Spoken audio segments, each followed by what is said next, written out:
Ашхабад является центром притяжения для профессионалов мировой туриндустрии.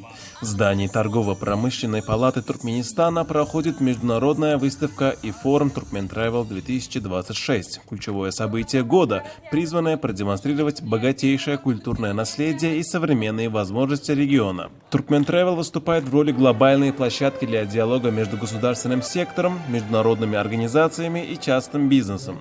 В 2026 году в форуме принимают участие более 200 компаний из десятков стран мира.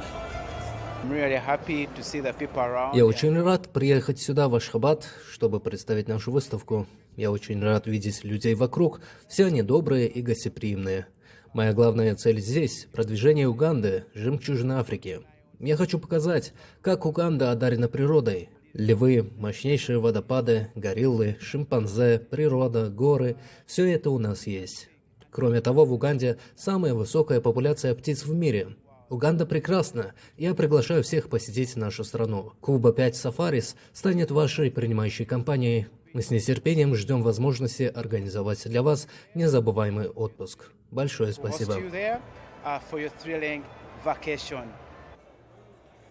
Экспозиция выставки охватывает все грани современной индустрии гостеприимства, а также форум является местом для обсуждения стратегических вопросов развития отрасли. Туркменистан сегодня активно открывается миру, предлагая уникальное сочетание футуристической архитектуры беломраморного города и аутентичности древних городов, таких как Мерв и Нисса.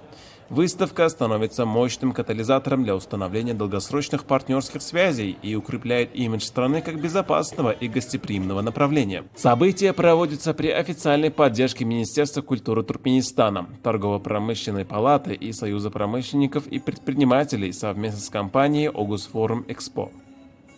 Наша компания тоже участвует в этой выставке. Мы предоставляем такие услуги, как с ознакомлением нашей культуры. Ознакомляем, а именно с туркменской кухней, традициями. А самое главное, наша честь – это туркменские ахлацигинские кони, также туркменские алабаи и верблюды. Пользуясь случаем, хотим поблагодарить героя Аркадага и уважаемого президента и пожелать ему крепкого здоровья и удачи во всех начинаниях.